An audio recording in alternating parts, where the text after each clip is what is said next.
With me on set right now is a lady who topped our list of sexiest female soca artists of all time.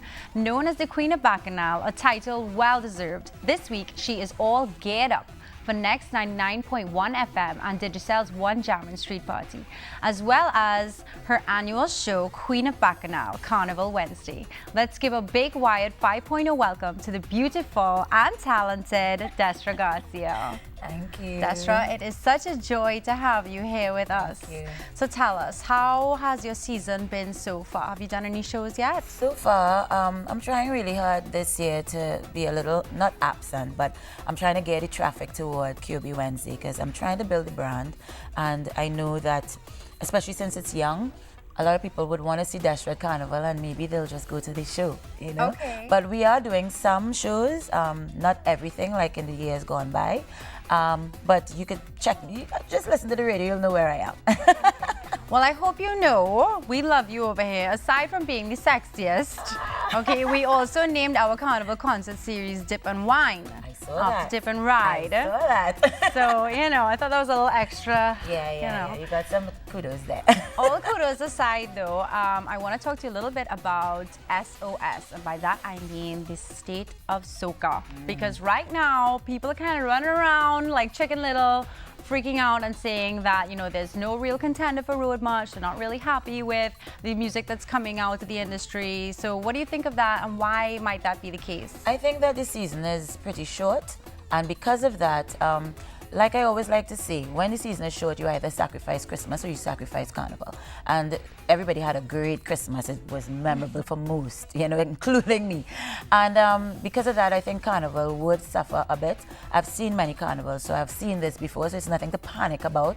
At the end of the day, we're festive people, and when we get on the road, you know the music is going to hit you then. But at the same time, the season is short, and you're not going to get a lot of time to get accustomed to all the new music. In addition to, we have way more artists out right now that are delivering great music. So you're trying to give airtime to everybody at the same time. You don't just have the same 10 artists rotating all the time, so you get accustomed to one song playing over and over. But that's good.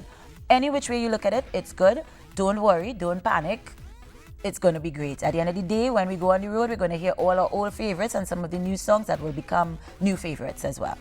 As somebody who's a veteran in the Carnival arena. Don't say so. Oh, got it. Okay, well, I can't call you a rookie. So, as somebody who has experience, I was about to say, is right. experienced in the Carnival arena, would you say that maybe that's a concern for you, that a lot of new artists are kind of cutting into your radio time? Is that something that the experienced artists should be worried about? Nah, man. If you're experienced, that means you have been doing it a long time. And if you're doing it a long time and still doing it now, it means that you've been successful, which means you have a barrage of hits under your belt and you have a wide fan base, yes, and you are loved by all. So you become like a delicacy that people can't do without in a season, you know. So no, we should be happy because that means our future is in great hands, because we have a lot of people, the younger artists, coming up, and they are delivering great music, great powerful music. So I'm proud of them. And no, you should not be scared or upset. You should just encourage them to work hard. Well, now that we're talking about newcomers, and I'm really glad that you're encouraging that, at the same time, I feel like looking at the progression this year, we've been seeing a lot of newer male artists, and I feel like we haven't really been hearing from some female up-and-comers. You know, what's that about? Do you think females are just not being given as much exposure? It's difficult in any genre of employment for females to always take a bit of a back burner. Not because we're not good enough, but we have to work twice as hard as men to actually even reach on their level. And sometimes we're on their level, but we're still not on their level in terms of how the world sees it. I mean, maybe feminist groups will be upset with me for saying this, but it is still perceived to be a man's world. And I think that we have good music coming out of the female younger artists, but at the same time, I think the guys, yes, are getting a little bit more respect. Ladies, don't give up. I can't say why, but I can give advice. Don't give up. Just work harder. Know that you are going to be faced with this every time. Just work harder.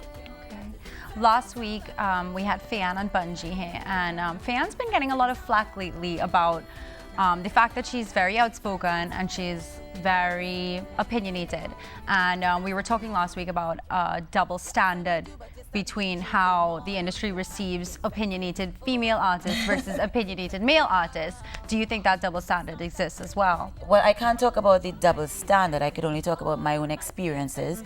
In the past, a lot of people have said, oh, Destra has a hot temper, Destra's mouth too hot. You know, a lot of times, let's go back to when the glue stick hit me in my face in Bacchanal Wednesday that year, and I just lost it, you know, and the next day it was all over the news, Destra say this, Destra say that. So, you know, it's nothing new. As I said before, as females, yes, we would probably be judged a little bit harder, or, you know, the challenge to the rise to the top is going to be almost like an uphill battle, you know.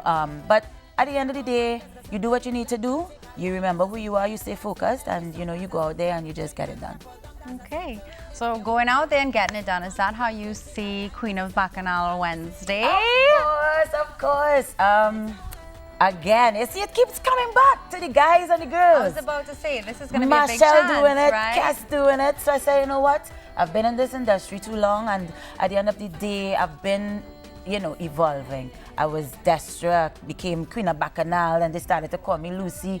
And I really want to leave something, somewhat of a legacy, like Sparrow and Kitchener and Super Blue and all these people from before, you know. And I want people to remember things that I have done. And yes, the music speaks for itself, but I also wanted to be able to follow the example by some of my male colleagues, you know, and have my own show. I think my catalog is very wide. I'm up to 11 albums now, and I have a whole lot of music, and my fan base is very wide. So I thought, you know what, let's have a concert for QOB, and let's call it QOB Wednesdays, because Monday is gone, Tuesday is gone, and I was born on a Wednesday, so QOB Wednesday.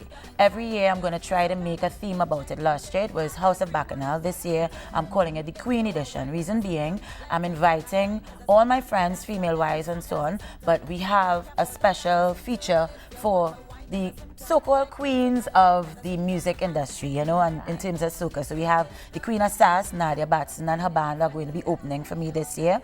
We also have the Caribbean Queen, Alison Hines, the soca dancehall queen, Denise Belfon, and then we have Drupati, Chutney Queen, as well as other females that are going to be there as well. But I don't want to give out the list too soon. But we also have the reggae queen, Tanya Stevens, who did a song with me recently, and we're going to present it that night for the first time live. Wow. So she's going to be there as well. That is exciting. Yes, it is. Don't worry, the guys going to be there too, you know. But the finest time, the ladies get a little bit of spotlight. Absolutely. So we are going to shine first, and the guys are going to be there to support us like we support them all the time. Oh my gosh. So we can look forward to some of the Destra classics as well. Oh yes, all the Destra songs. You're going to hear the collaborations. You know, last year there was an issue with who couldn't make it and whatever. And I know a lot of people took it really seriously. But remember, we are in Carnival and it's the last week and everybody's everywhere. But we tried to see if we could, you know, kind of fix that this year. So we shouldn't have a problem this year.